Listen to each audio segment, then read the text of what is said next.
Okay, so there was one day when the sky was bright purple, as you saw just now in that photo.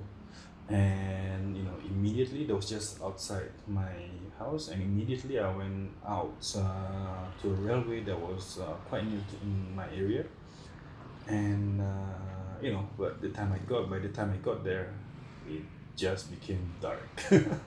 And this was it, right? There was slight purple in the sky still, but it was not bright purple anymore. It was dark purple kind of thing.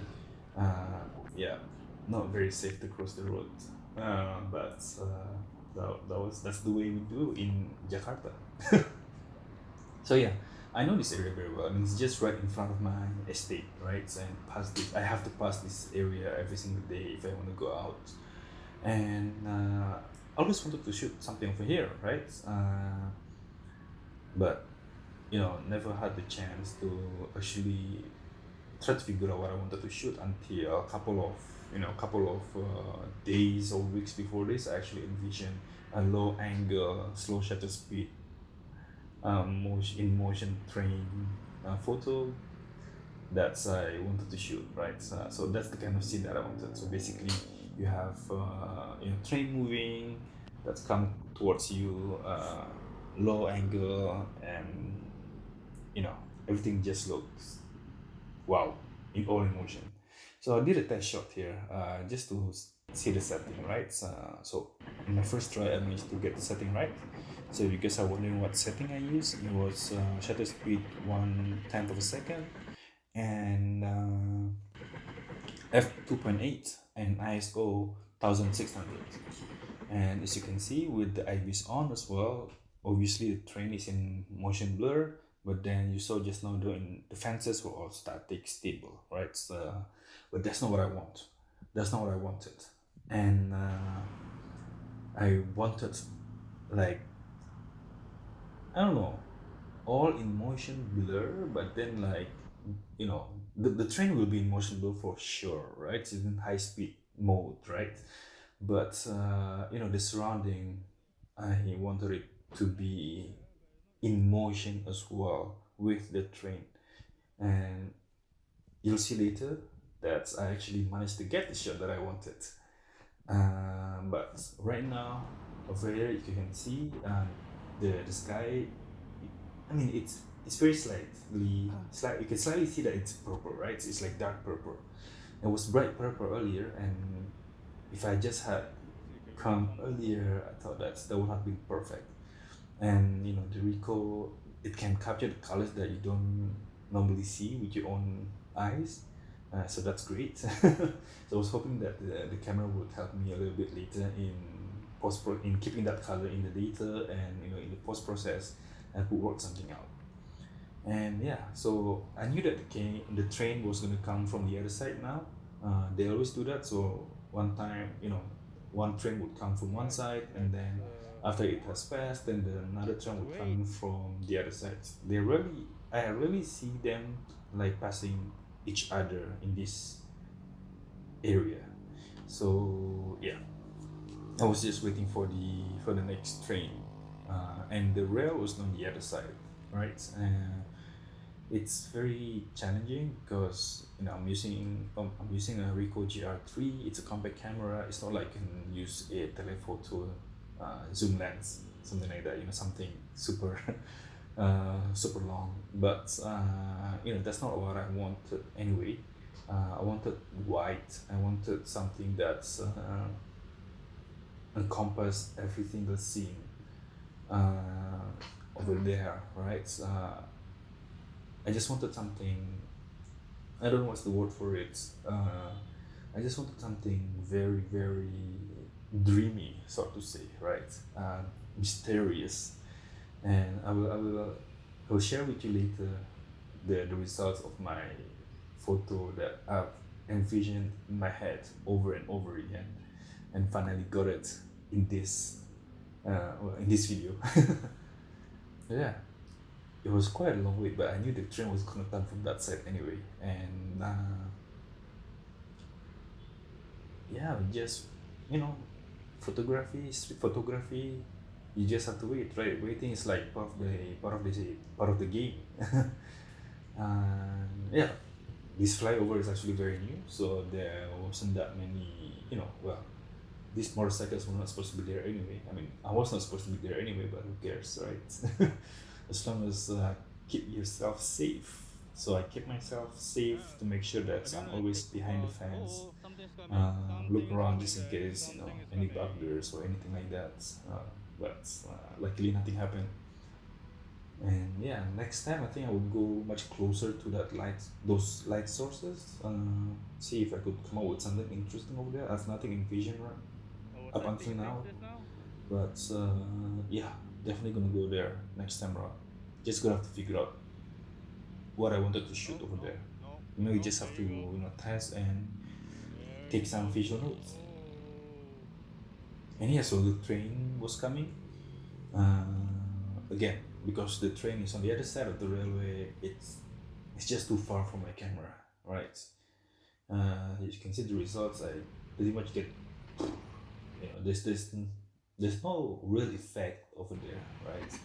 So I was thinking, okay, maybe I should try to shoot because I'm on a higher point. I should shoot something, you know, in front, on the side of the train. But I wasn't happy with what I took just now, and yeah. But I'll take them as my next visual notes to see what I could do with that angle. For now, um, go back to the area that I was at earlier. The train now comes towards me from that side, and this time I wanted to go much much nearer, right? But obviously there's a fence. I don't want to jump over the fence. It's just not logical, right? And yeah. Oh, by the way, the video is in black and white simply because it was just getting dark, and I realized that the video you just cannot see anything. So yeah, black and white video. Now you can slightly see what's going on better than if I kept it in color. Yeah. So another waiting period for me, but I knew my setting was good for my first try, and I was just looking at the photos from earlier, and this time around I decided to just go much much nearer to the fence. So I walked towards the fence. Just a couple of seconds later, and yeah, and oh, by the way, I shot everything in black and white in camera, right? But the color, as you can see, the end results were all in color. But I prefer to shoot in black and white, even though it's dark, right? You know, shooting black and white for the past 1 month gave me the experience that I've never had before, right? I was able to see shadows, light sources differently compared to when I shot in colors. So from now on, I've been shooting in black and white for 1 month, and I'm gonna stay. I'm gonna keep doing that. I'm gonna keep shooting in black and white.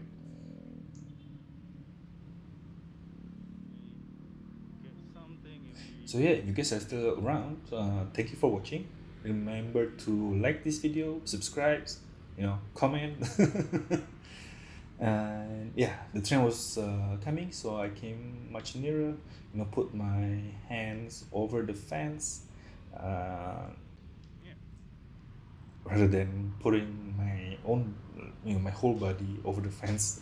I thought it's just much safer to just put my camera in my hands just a little slightly over the fence, low angle.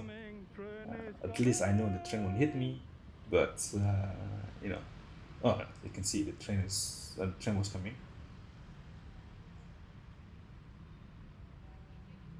Right, and I was just getting ready with the low angle. By around this time, I was actually quite blind, in the sense that I was shooting in black and white. There isn't much light source, except when the train was coming, right? So I start shooting in burst mode, and there you go. I got my shot. This is it. Yeah, that was it. You can see it on my Instagram. And you know, I was very very happy with it because you know that was it. That was exactly what I wanted, right? The right setting, right? It was not static because I shake the camera a little bit. Although the IBIS was on, I do remember that if I turn off the IBIS, I would simply would have just get like everything blurred and uh, where's the fun in that? I might as well just show with a phone, right? But with that, with the IBIS mode on and then the right setting, as well as just make slight shake movement with your hand. What I got was basically that typical motion blur effect of the train approaching, but then the surrounding, right? So the ground, the sky, everything. There were because of the shaky effect, the shaky movement of my hand.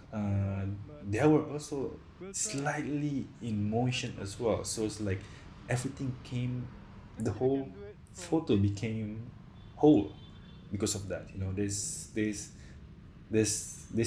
There's no two elements such as the train is in motion and then the rest of the scene is static, as you can see over there, right? It's like the ground, the fence, you can see they look very in focus, whereby the train is in motion blur. See, but that's exactly what I did not want, right?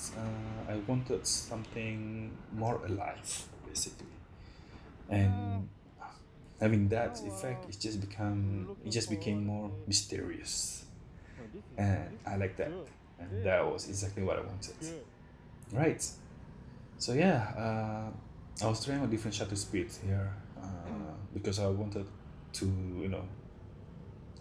try different angle for the side of the train. I haven't found it over here in this session, but I was happy that I got my shot earlier, that low angle shot, and I think that was the best photograph I took this whole month.